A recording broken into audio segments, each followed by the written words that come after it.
Ah oui, le fameux temps. Alors, puisque je suis très surveillée, alors moi, je vais surveiller mes notes.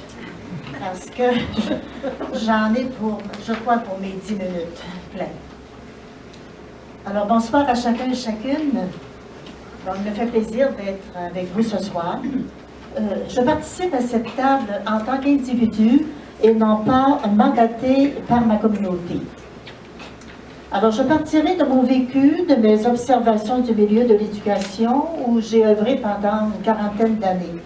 Je puiserai quelques faits de notre histoire québécoise pour parler du droit à l'égalité entre les hommes et les femmes. Par la suite, je relèverai ce qui a conduit notre congrégation au changement du costume religieux. En conclusion, je vous dévoilerai où je me situe sur quelques points du projet de la Charte. D'abord, un retour dans le temps pour relever un fait. À la fin de ma deuxième année d'enseignement, je me présente pour passer mon permis de conduite d'automobile. Ma mère signe le formulaire, je n'ai pas 21 ans, l'âge majeur. Alors, on me le refuse parce qu'il faut la signature de mon père.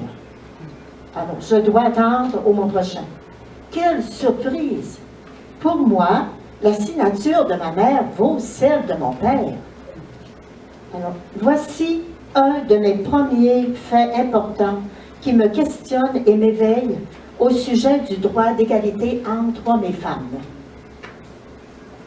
Un peu avant 1960, lorsque je débute dans l'enseignement, un instituteur ayant le même diplôme qu'une institutrice gagne plus cher. Et si une institutrice enseigne à des garçons, elle gagne plus que celle qui enseigne dans une classe de filles. Mais d'où vient cette injustice ici au Québec? L'histoire nous répond ainsi. En 1929, la Commission d'Orion se penche sur les valeurs de la société. Un résultat notable, les femmes ont le droit de conserver leur salaire et non de le donner à leur mari ou à leur père. En 1945, sous la pression de la Fédération des institutrices rurales, le gouvernement revoit la question des salaires des enseignants. On conclut que la différence salariale ne fait pas problème. C'est une conséquence de la loi des salaires issus des traités de l'économie du 19e siècle. Un homme doit gagner un salaire familial. Une femme doit gagner un salaire d'appoint. Un instituteur qui se marie, bon, une augmentation de salaire.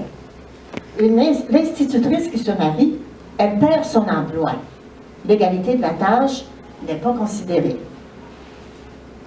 En ces années, l'infériorité du salaire des femmes se produit dans toutes les sociétés. C'est un effet de la loi économique. La question du principe à travail égal, salaire égal, a mis beaucoup de temps à s'implanter. Dans l'enseignement, cette égalité remonte en 1964, ce, après plusieurs années de défense de ce droit, à défendre ce droit.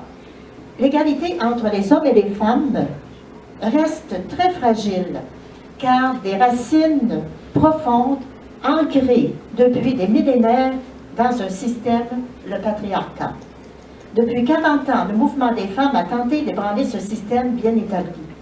En raison de la lenteur, on comprendra pourquoi plusieurs femmes restent très sensibles et ne veulent pas retourner en arrière. Je suis favorable du fait que le gouvernement inclut le point d'égalité dans le projet de la Charte. Il ne suffit pas de le proclamer et de l'écrire, il faudra continuer de le solidifier. Je passe maintenant à ce qui a conduit ma congrégation au changement de notre costume religieux. Je retourne au domaine de l'éducation il y a 50 ans. La majorité de nos sœurs enseignent. Les religieux et religieuses y dirigent les écoles. Le port d'uniforme fait partie de la vie étudiante quotidienne. Au début des années 60, les valeurs de la société changent ainsi que les besoins. Le gouvernement initie une réforme scolaire en créant la commission parents. ayant pour but de repenser le système pour le Québec. En 1964, ce rapport vient tout bouleverser en ce qui concerne les écoles. On peut y lire « L'homme moderne n'habite plus le même univers que ses ancêtres. » Il en résulte plusieurs changements. Création d'un ministère d'éducation, d'un conseil supérieur d'éducation, des maternelles, des commissions scolaires régionales, des cégeps. Les écoles secondaires passent aux polyvalentes.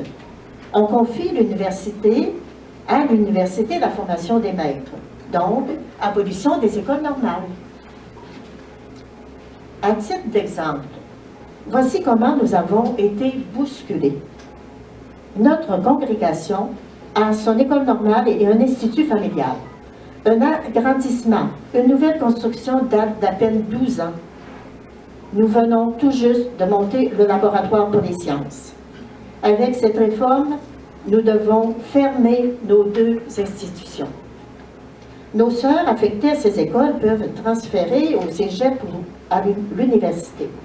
Plusieurs religieuses enseignantes secondaires, elles passent aux polyvalentes, donc aux écoles publiques. Et en plus, nous perdons plusieurs directions d'école. Tous ces changements, en si peu de temps, nous déstabilisent. En ces années de la Révolution tranquille, une majorité des écoles supérieures remettent en question le fait religieux, les apparences religieuses.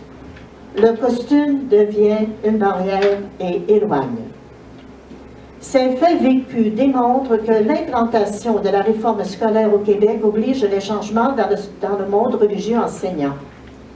Plusieurs communautés se questionnent. Pour enlever la barrière des préjugés, pour établir un meilleur contact entre professeurs et élèves, pour faciliter l'intégration, que devons-nous faire? En parallèle au contexte social, l'Église catholique vit un temps de révision. En 1960, le pape annonce et met en branle le Concile Vatican II qui se veut une ouverture sur le monde moderne et à la culture. Il invite à renouveler la manière de vivre la vie religieuse, l'adaptant à la mentalité et aux inspirations de l'œuvre. Suite aux études des textes conciliaires, notre congrégation entreprend une révision en profondeur. Vatican II recommande de modifier le costume religieux et de le rendre plus simple, mais non d'enlever le voile et la tunique. En réponse, nous passons du costume traditionnel au costume modifié. Les années qui suivent nous plongent au cœur des transformations du monde de l'enseignement. Il y a de l'effervescence dans les milieux d'études. En plus, nos sœurs inscrites aux universités préconisent de passer du costume religieux au costume laïque. L'atmosphère de ces lieux demande une tenue plus discrète, mieux adaptée à notre temps, afin de favoriser une meilleure intégration à ce monde renouvelé de l'éducation. Après des débuts animés, les autorités de la congrégation décident de donner libre choix, porter le costume rénové avec voile ou passer au costume laïque simple et modeste. Nous sommes en l'année 1969. Malgré des résistances, nous devons prendre le costume laïque simple si nous voulons continuer d'enseigner dans les écoles publiques et de nous y insérer. D'un habillement de visibilité, nous passons en majorité à un mode plus discret, où nous avons à être avec et plus près du personnel et des étudiants et étudiantes. Cela sans nier qui nous sommes, car nous découvrons comme religieuses par notre façon d'être et de nous comporter, et non de nous associer à un habit. Le costume religieux traditionnel est le port du voile. Je le situe du côté des symboles d'un signe extérieur, venant d'une tradition transmise d'une autre époque et souvent imposée dans le temps par des hommes au nom d'une religion. Cette manière de se vêtir me parle d'appartenance visible à un groupe, d'inégalité, souvent de soumission ou de contrôle. Sans juger, mes valeurs, ma foi, ne se situent pas dans un costume, mais au-delà, au plus profond de moi et au niveau de l'être. Les balises pour le projet de la charte concernant le voile me paraissent acceptables au domaine de l'éducation. j'opte pour l'absence du voile au niveau des centres de la petite enfance, du primaire et du secondaire, que les femmes circulent partout et en tout lieu au Québec le visage dégagé. Pour moi, c'est une question de dignité, de justice, d'égalité entre hommes et femmes. Le projet de la Charte n'empêche pas de pratiquer sa religion ni de travailler. On demande d'enlever le voile aux employés de l'État sur le lieu de travail.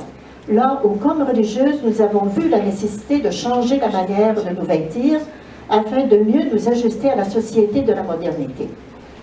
Le projet n'empêche pas les personnes voilées de circuler, d'aller dans les lieux publics, de participer à des activités.